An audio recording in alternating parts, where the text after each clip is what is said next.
Salchapra গ্রান্টে bike চুরি। Salchapra grant থেকে একটি বাইক চুরি হয়েছে 31 ডিসেম্বর রাতে। ঘরের বারান্দায় রাখা R15S11D3079 নম্বরের বাইকটি চুরি হয়েছে। এই বিষয়ে শালচাপড়া পেট্রোল পোস্টে মামলা দায়ের করেছেন বাইকের মালিক শাহাবুদ্দিন বড়ভূইয়া। শাহাবুদ্দিন বড়ভূইয়ার বাড়ি শালচাপড়া গ্রান্টে। বৃহস্পতিবার সাংবাদিক ডেকে শাহাবুদ্দিন বড়ভূইয়া, মা রুনই বিবি বড়ভূইয়া, নিজামুদ্দিন বড়ভূইয়া, কবির উদ্দিন বড়ভূইয়া, মন্নান উদ্দিন বড়ভূইয়া, বিলাল উদ্দিন বড়ভূইয়া, তাজ উদ্দিন বড়ভূইয়া, জাকির হোসেন চৌধুরী প্রমুখকে পাশে রেখে বলেন, বাইকটি প্রতিদিনের মতো 31 ডিসেম্বরেও ঘরের বারান্দায় রেখে ঘুমিয়ে পড়লে পরের দিন সকাল অর্থাৎ মঙ্গলবার দেখতে পান বাইকটি নেই। অনেক খোঁজাখুঁজির পর না পেয়ে অবশেষে শালচাপড়া পিপিতে একটি চুরির মামলা দায়ের করেছেন শাহাবুদ্দিন বড়ভূইয়া। পিপির ইনচার্জ দলবল নিয়ে ঘটনাস্থলে উপস্থিত হয়ে তদন্ত শুরু করেন। তিনি আশ্বাস দিয়েছেন শীঘ্রই এই বিষয়ে তদন্ত করে বিহিত ব্যবস্থা নেবেন। News desk report, SBN Bangla TV. গাঁও গ্রামও কিচ্ছু লইয়া খাইতাম না, আইজ আমার বাটান থাকি গরু একু গেলে আমি কারে গিয়া ধরতাম। আইজ তো টাকার আমার গাড়ি চলে নিলাগিতে খাইলে আমার গড় টাকাতে বাটা করি বিশ্বাস আছে নি, আমি কার বলে রইতাম। আপনি যেহেতু শালচাপড়া গ্রান্টের বিডিপির সেক্রেটারি, তো আপনার বিরুদ্ধে একটা বর্তমানে একটা অভিযোগ উঠছে যে আপনি ঠিকমতো টহলদারি করেন নাই, কারণ একটা R1 বাইক চুরি হয়ে গেছে এইখান থেকে বর্তমানে একটা বাড়িতে আমার নিউজ করা টানছেন। আপনি ঠিকমতো ডিউটি করেন কিনা এই বিষয়ে আপনি কিতা হইতে চাইবা?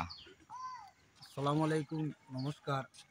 আমি মিডিয়ার মাধ্যমে আমার প্রশাসনের কাছে আমার অনুরোধ, তথাপি বরাকবাসীর প্রত্যেক সচেতন জনসাধারণের কাছে আমার অনুরোধ যে বিডিপি আমি ঠিক আছে সেক্রেটারি, আমি খালি বিডিপিতে না, আমি প্রত্যেক গ্রামের দুঃখ সুখে সবসময় আমি পাশে থাকি। তথাপি দেখো আমার এরিয়াটা অনেক বড়, আমি দুবডিখাল বিডিপির এরিয়াটা আমার অনেক বড়।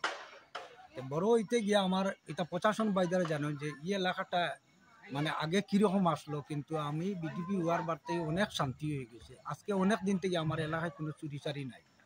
আমার এরিয়াটা এবার শালচাপড়া ইয়ার্ড আছে একটা, এই ইয়ার্ডটা লইয়া আমার এরিয়া পড়ছে, তথাপি আপনার টিলাগ্রাম পার্ট 1। তো এইদিকে আমার এই দিন আমি যেদিন তার বাইকটা চুরি হয়েছে আমি জানি না কতটুকু সত্যি কতটুকু মিথ্যা, এটা আমার জানা নাই। তারা যে আমার এগনিস্টে একটা মাত দিছে, দেখুন রাত্রে তারা সকালে 8টায় রাত্রে 8টায় আই যায়, আইয়া তারা গরু ঘুমানি থাকে। কারণ তো আমি তো কেউর গরের গিয়া আমি বাড়ি তো দেখার কথা নাই, আমি তো রাস্তা, তথাপি আমার যে এরিয়াটা আছে আমি এরিয়াটা দেখতাম। তা আমার রাস্তায় এই দিন আমি 11টা পর্যন্ত আমি এই জামিনী বাগান শালচাপড়া গ্রান্টর এই মেন রোডও আমি ডিউটি করিয়া পরে আমি এই শালচাপড়া আমার ইয়ার্ডের একটু সাইডে পার্ট 1 সাইডে আমি গিয়ে আমার টিম লিয়ে এলাউড হয়ে গেছি। এই দিনে আমার যে ফটোটাও আমি ডিউটি করছি বলিয়া যে আমার ফটোটা গ্রুপে এড থাকবো। আর তথাপি দেখো এই এলাকা এত বিচ্ছিন্ন পিছিয়ে পড়া এলাকা, এই এলাকায় তো শিক্ষা দীক্ষা কম, তথাপি এই এলাকায় দেখো সন্ত্রাসের সাবুটার অনেক বেশি। কারণ দেখো এই এলাকাত বারবার আমি পুলিশ প্রশাসনকে বারবার সতর্ক করছি, লুটদুট থাকি লইয়া আরও কিতা দামান খেলা এই সেই আমি বারবার প্রশাসনের মাধ্যমে এটা দাবি জানাইছি। আমার ওসি মহোদয়ের কাছেও আমি গিয়ে একবার কমপ্লেন করছি যে আপনারা একবার আমার গ্রান্টর দিকে রাত্রে পেট্রোলিং মারবা। আমি কিছু ধরনের অনেক বাচ্চারা পড়াশোনা তো গিয়া রাত্রে মোবাইলের মাধ্যমে আড্ডা মারে, খারাপ মানুষও কিছু বাইরে ঢুকে, তখন আমি এটার একটু চাপ সৃষ্টি বা প্রেশার দিলে দেখা যায় আমার দিকেও একটু মানুষের কিছু প্রেশার দিই।